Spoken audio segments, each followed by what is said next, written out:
大家平安。今天10月2日，或许我们经历了一场台风，我们现在也正在放台风假。或许有些人也还没有经历到台风，而在当中也愿上帝的平安与我们同在。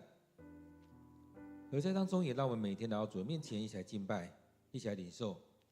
在当中也透过了每一天的诗歌，让我们向上帝来敞开我们的心，也愿每一天的灵修当中，每一天都能够来到上帝面前的敬拜，也让我们在这当中领受全新的生命。我们一起来敬拜。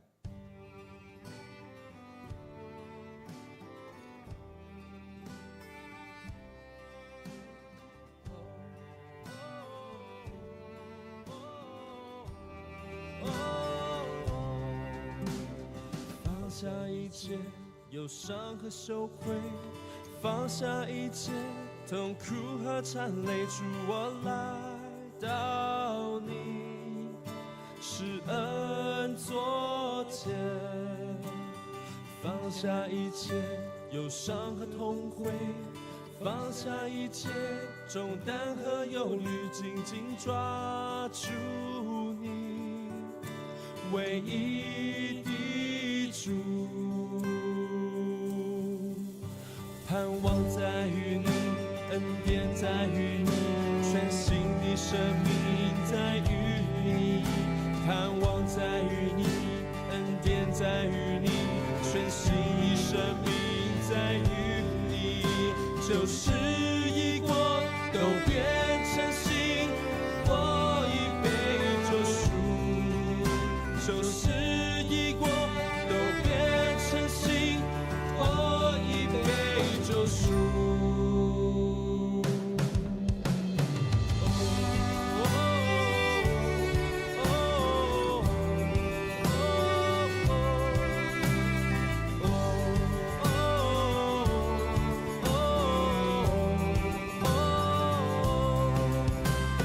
放下一切忧伤和羞愧，放下一切痛苦和缠累，主我来到你施恩座前。放下一切忧伤和痛悔，放下一切重担和忧虑，紧紧抓住你唯一的主，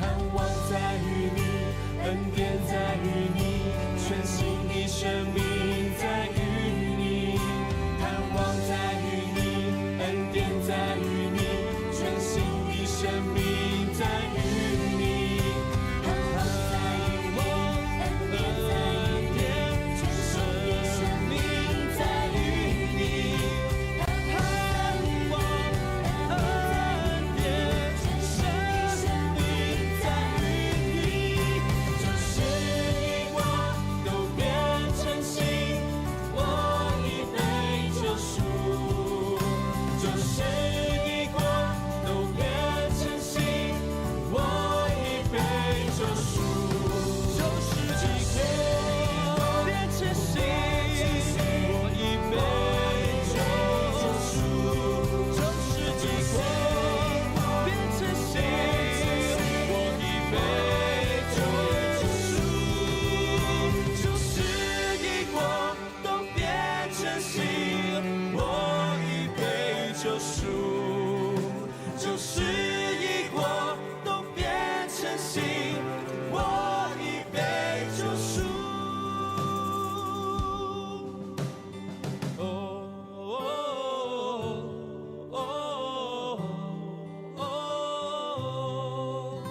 盼望在于你，恩典在于你，全新的生命在于你。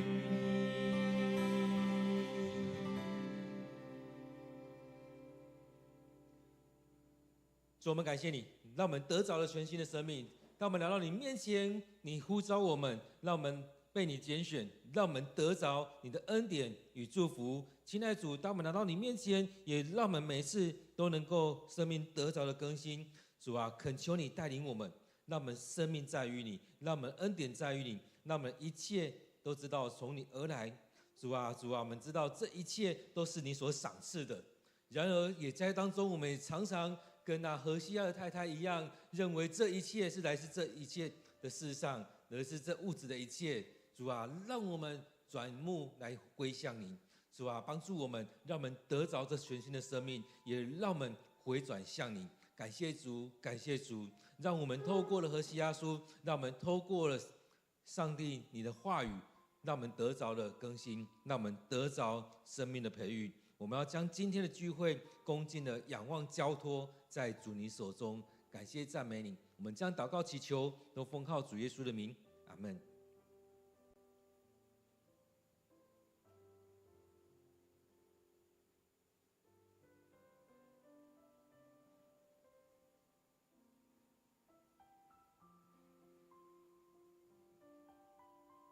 今天10月2日，我们要一起读的经文在何西阿书第2章第2节到第13节。何西阿书第2章第2节到第13节，我们一起来读今天的经文。我的儿女啊，虽然你们的母亲不再是我的妻子，我不再是她的丈夫，可是你们要向她哀求，劝她除掉脸上那一副淫相，不再暴露诱人的胸脯。要是她不听，我要剥光她的衣服，使她裸露，像刚出母胎的婴儿。我要使她像旷野，像沙漠，使她口渴而死。我不疼爱她的儿女，因为他们是淫妇生的。他们的母亲犯奸淫，是无耻的娼妓。她喃喃自语：我要去投靠我的贫夫和情郎，因为我的食物、饮料、羊毛、衣料、橄榄油和美酒都是他们给的，所以我要用荆棘做篱笆堵住他的去路，我要用石头筑围墙，使他找不到去跟情郎幽会的小径。他要追逐情郎，可是追不上他们；他到处寻找，可是找不到。于是他说：我还是回到前夫那里，从前的光景比现在好多了。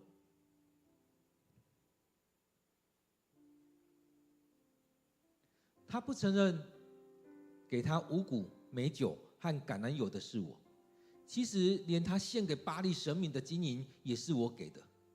所以到了收割的时候，我要取回我给他的五谷、美酒，也要夺走我给他遮身的羊毛、衣料。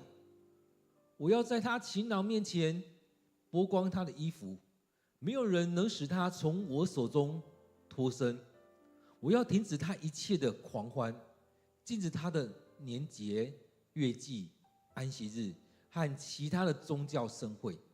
我要砍掉他的葡萄树和无花果树，因为他说这些都是他情郎们给的酬报。我要使他的果园成为荒林，野兽要来践踏。我要找他算账，因为他在节日向巴力烧香，用珠宝首饰装扮自己，追逐情郎，把我忘掉。上主这样宣布了。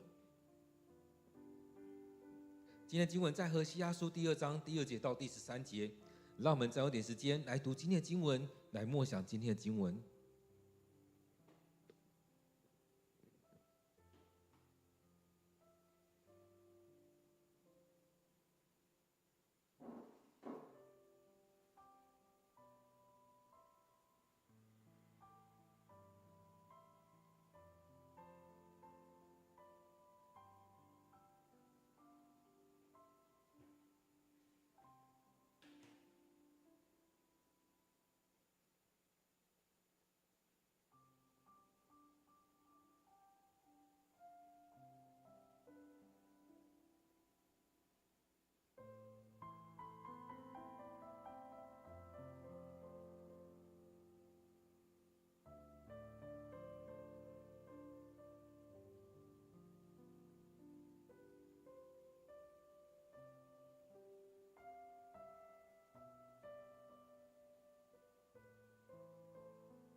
大家平安。当我们在看何西阿书的时候，或许有人会觉得哇，怎么这么残忍？上帝让何西阿有这样一段婚姻。然而这当中也让我们回来看，那我们对上帝不也是如此的残忍？上帝这样对待我们，然而我们却是如此的回应上帝。因此在当中也让我们来看我们的生命里面，我们该怎么样？当我们在面对这许多事情的时候，是不是也是被这样来提醒？所以当我们在听了很多事情的时候，其实我们好像无动于衷。然而在当中，我们看到上帝就让何西阿有这样的一段婚姻，而在这样婚姻当中，也在显示出，也在象征着以色列人跟上帝，我们跟上帝。所以在这样的情况当中，也让我们来回来再看，我们觉得这样的婚姻很糟糕，我们会觉得这样的事情对何西阿来讲是很残忍。然而我们有没有想过，我们跟上帝的关系是走到怎么样的情况？很多时候走错路的人都会说，我只是犯了全天下男人或全天下女人会犯的错。我们也常爱说，毕竟是人嘛，人总是会犯错。然而当你犯错的时候，你有没有选择认错悔改，求上帝来赦免？虽然在昨天的经文，在第1章一直到现在第2章里面，会看到上帝似乎用比较强力的手段在处理这些。当昨天经文看到说，他让何西阿对何西阿说：“你去结婚吧，你娶的妻子会成为淫妇，你生了一个孩子，会像要叫他叫耶斯列，他的情况就像当初耶户那状况一样。我记得那件事情。接下来取的名字所带出来是我不再怜悯了。第3个讲到说，不再是我的儿子，不再是我的孩子。所以当中一步一步的这样来切割出去，但是后来还是给他们一个盼望说，未来还是我的孩子，还是我的子民。未来你们北国南国会合在一起，找出一个领袖来。在这件经文当中，我们看到接下来所陈述的这里面，在讲到说，我的儿女啊，虽然你们的母亲不再是我的妻子，这也算是一种离婚，一种断绝的，不管是实质上，或者是在名义上，因为所做这样的事情，似乎已经就被断绝这样的关系，不再是我的妻子，我不再是她的丈夫。可是你们要向她哀求，劝她除掉脸上那一副淫像，不再暴露诱人的胸脯。所以在以前或现在，其实都会有一些穿着去看到一个人的状态。在台湾也会看到有人会越穿越暴露，或者是越穿越裸露。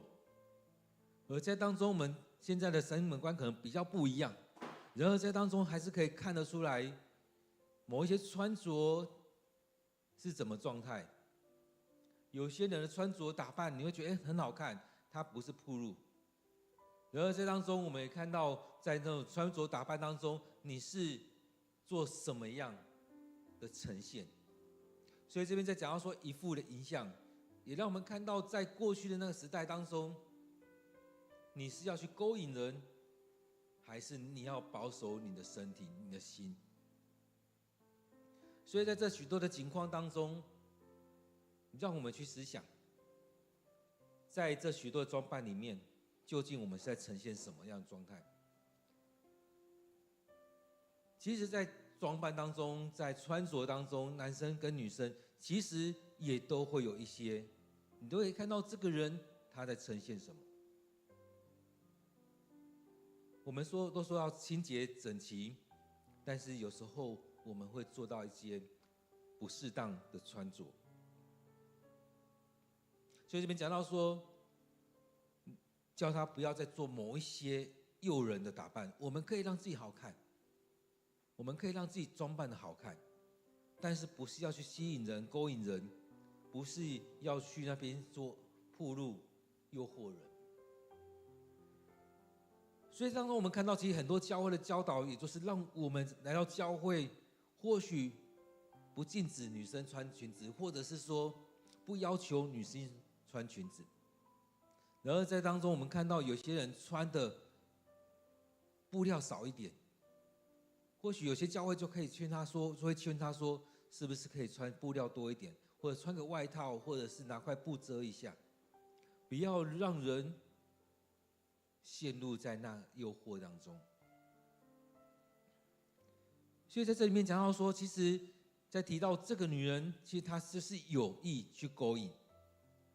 这边也提到说，以色列也是如此，所以迎来了巴力，迎来了许多外族的神。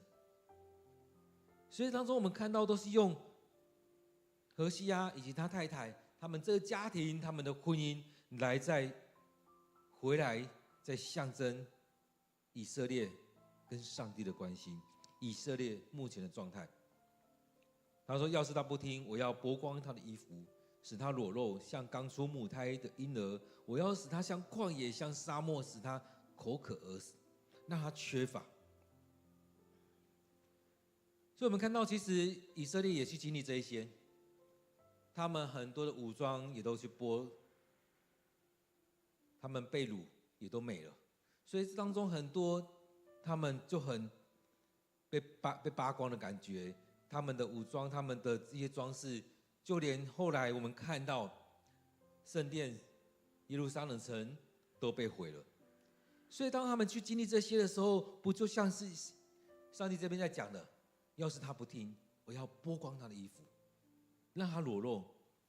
当我们之前在看尼希米记的时候，会看到耶路撒冷城不也就是如此吗？城墙捣毁了，人随时可以进出，他们没有办法去遮蔽什么，被看光了。所以当中我们看到，当没有城墙，这个城跟荒郊野外也就差不多。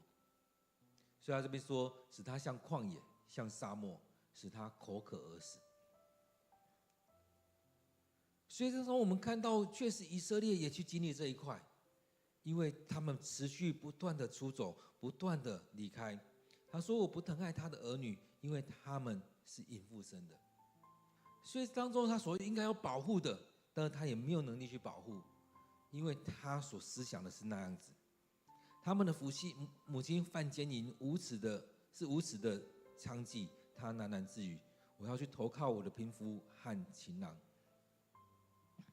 所以我们看到，从所罗门开始下来的这些，在以色列国当中，都是去拜巴力，甚至拜其他的亚舍拉等等的，他们引来了许多外族的神。从所罗门开始，后续有许多这样的情况在出现。所以当中我们看到，也就是如此，他们去投靠的贫妇和情郎。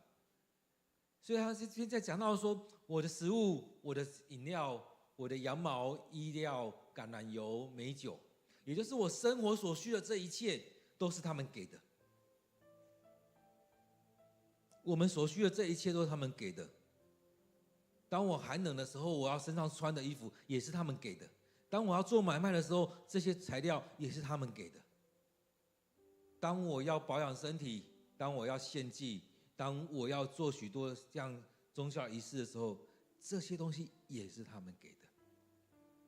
当我要欢乐，当我要庆祝，当我要，也就是你生命当中所有一切，都说是他们给的。所以当中我们看到，当上帝祝福你这一切的时候，很多人会讲到说，这不就是我努力得来的吗？我认真去赚钱得着了这些。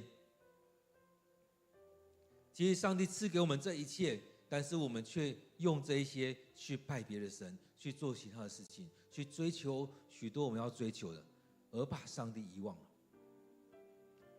所以他这边在讲到说，犯了奸淫，也就是他劈腿，也就是他出走，不再跟随上主。这不也是常常是我们的生命，我们离开上帝。所以当我们在主祷文里面在祷告的时候说，我们日用的饮食今日赐给我们，求主免我们的债。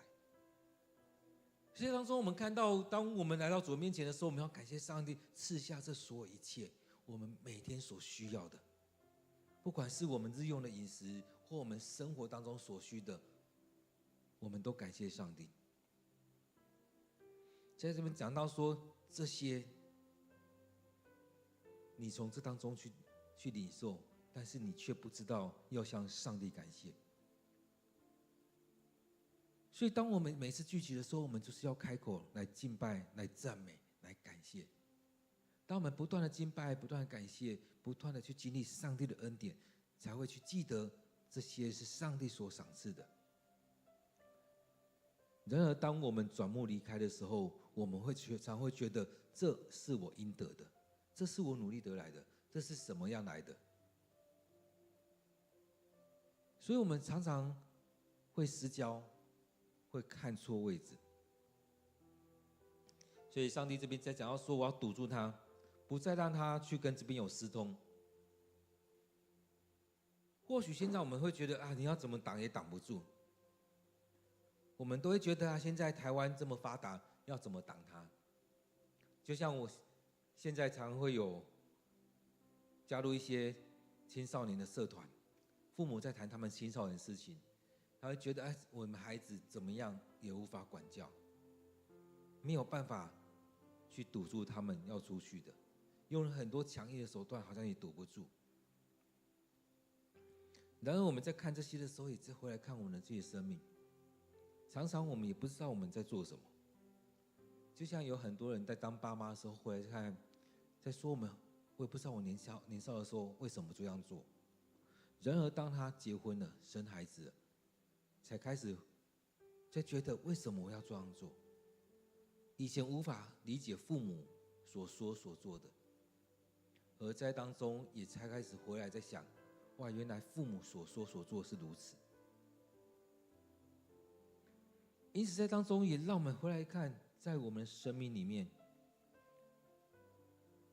当上帝赐下这么多的时候，我们究竟是怎么样来去思想，来去面对这些。所以其实上帝也很多时候在拦阻我们，不要让我们继续的偏离了。所以当我们在读经的时候，会发现从创世纪开始到现在，其实上帝都用很多方式在唤我们，要我们回到他的面前来，要让我们做这许多事情来回应他，再次回到上帝面前。然而很多时候我们却不是这么想，我们常常觉得很烦为什么要一直讲？为什么要一直挡？为什么要这样？为什么那样？在教会也是一样，其实有很多教导领导的时候，都会觉得为什么你们要这样讲？这样我很难过我听得很不舒服你又在攻击我了吗？然而在当中，我们很多时候并不是在攻击，并不是要怎么样，而是我们很清楚的一个焦点，就是回到上帝面前来。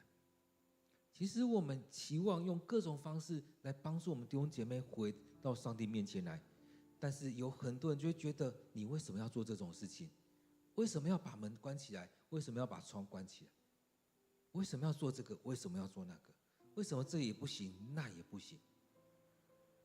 但是我们看到上帝在做这些，就是为了要禁止、防止我们继续得罪他，继续的离开他，继续的陷入在那罪里面。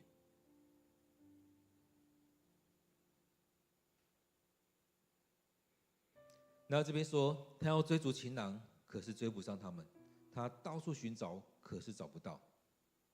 于是他说：“我还是回到前夫那里，从前的光景比现在好。”所以许多时候也都是陷入到某一个难处的时候，才会开始回来寻找上帝。我们常常已经找不到路了，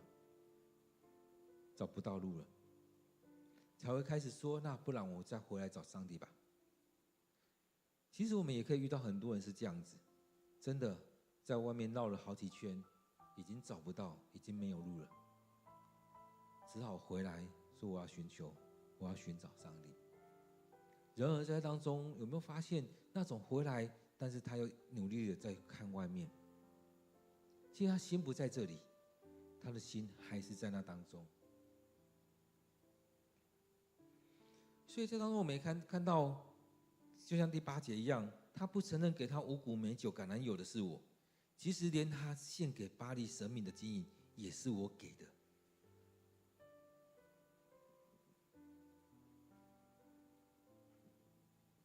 所以当中让我们看到，不就是我们生命当中所有一切都是上帝所赏赐的吗？然而这当中我们却一直在抱怨上帝为什么没有给我这个，为什么没有给我那个，然后又在享受这一切。我们许多的抱怨，但是却许多的遗忘跟埋怨，我们都不觉得这是上帝所给的。其实就是如此，我们常常就像父母给的，我们就觉得理所当然啊，拿习惯了就是这样子。但是别人给你一点点，哇，好感谢，哇，这都是他给我的，哇，他这是我再生的父母，这是我们干爹干妈。人是不是常如此，常陷入在那当中？人家给了一点恩惠，感谢的痛哭流涕，而父母少给了一点，就像我们现在社会一样，很多的社会新闻，爸妈没有给，阿公阿嬷不给，就造成了许多的社会新闻的题材，甚至有些人的生命就如此不见了。所以当中也让我们来看，他这边在提醒了，让我们回到上帝的面前来。所以为什么我们要一直来感谢上帝，一直来敬拜上帝？让我们不陷入像那第8节这边讲的，他不承认给他五谷美酒橄榄油的是我，其实连他献给巴力神明的金银也都是我给的。其实在当中看到他所有一切都是上帝所赏赐的，上帝给我们不缺乏，而且是丰盛有余。然而在这样丰盛有余之后，我们却是转头去感谢其他人，而且拿这些去供应其他的。所以在当中上帝说，那接下来的时候到了收割最好的时刻，我却要取回我给他的五谷美酒羊毛衣料。应该这是最丰裕的时候，但是上帝在这个时候把这一切都停下来，而且在讲到说，在他情郎面前把他剥光他的衣服，没有人能使他从我手中脱身。所以这当中也就是在这里面，上帝也出手，让以色列人他们继续在拜巴力的时候，继续在拜那许多各地来的神明的时候，也让他们看到他们没有任何资源了，他们被掳了，他们被带走了。我要停止他一切的狂欢，制止他在年节、月季、安息日和其他宗教的盛会。其实他没有什么资源，他的生日子难过，其实当中这些也很自然的就会停止了。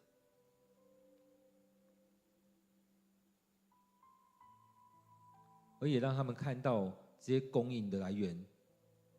上帝说要砍掉葡萄树和无花果树，让这些供应他们的来源都没了，都看不见了，成为一个荒废的城。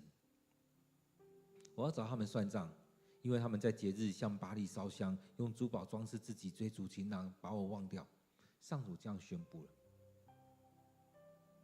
所以这当中我们看到上帝透过何西阿所带来的信息是，他们遗忘了上帝，他们去拜巴力等等的神，他们进到那种境况当中，带着这所有资源去到其他地方去。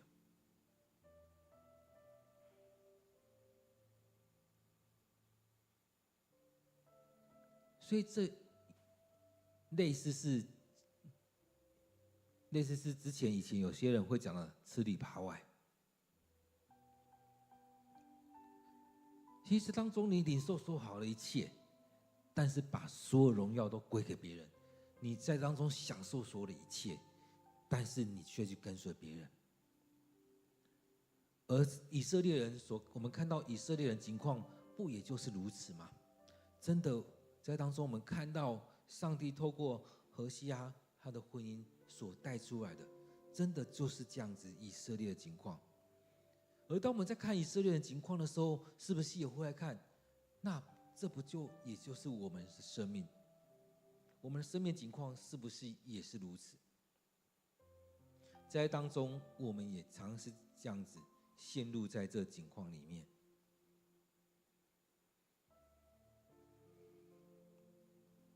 所以我们常常是领受了上帝许多的恩典、许多的祝福，但是我们却不感谢。我们领受这许多的恩典与祝福，我们却去感谢别人，去敬拜别的神。其实在这样情况里面，我们也看到，也常出现在许多的祭司的家庭，也在许多的，不管在新约旧约当中，在许多的家庭里面常是这样子。而在当中，这样的人会不会也在教会里面？会不会也就是你？其实这也是我们在读经当中，也让我们回来在思想、在反省的，我们的生命是走向什么样的情况？是不是就像这边在讲的这个淫妇一样？我们一直在追求那一些。所以各位弟兄姐妹，当我们进到生命里面去思想的时候，我们常常会觉得哇，这何西阿好可怜。但是有没有想到，让他很可怜的会不会是你？会不会就是我们让这情况陷入在这样的状况里面？在提到这所有事情当中，是不是也就是我们一直在做上帝所提的这个淫妇所做的事情？所以在今天经文当中，上帝所提的这些，对着何西阿所说的，也让我们来思想，究竟上帝在对你说什么？让我们有点时间回到今天经文来思想今天的经文。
主，我们感谢你，让我们能够来到你面前来敬拜你，让我们还在这当中敬拜你。感谢你的恩典临到我们，让我们不论是在吃饭，是在每一天的生活，在敬拜，在小组，在各个境况当中，我们都能够来到你面前来向你敬拜感谢。让我们不断的从你领受那美好的恩典与祝福，也不断的来到你面前献上感谢的祭，让我们能够将自己献上，自己摆上，也能够不断的去思想我们的生命的情况。亲爱的主，愿我们的生命满有主你的恩典与祝福，让我们的生命不断领受从你而来的恩典，也不断的将这些分享出去，也不断的来到你面前来敬拜与感谢。主，让我们不再陷入像那淫妇的一样，领受着许多恩典，却是去感谢其他的人，拿了这许多恩典，却是误用这些恩典。主，让我们在当中不断的敬拜你，不断的经历你的恩典，不断的回到你面前来跟随你。主啊，让我们领受这些，也感谢主。亲爱的主，当我们来到你面前敬拜，愿主你悦纳我们所摆上的。主，我们要将今天的聚会恭敬的仰望在主你手中，愿主你赐福，愿主你悦纳。我们将祷告祈求都奉靠主耶稣的名，阿们。因为我们每天都来到主面前领受上帝的恩典，愿上帝赐福于你。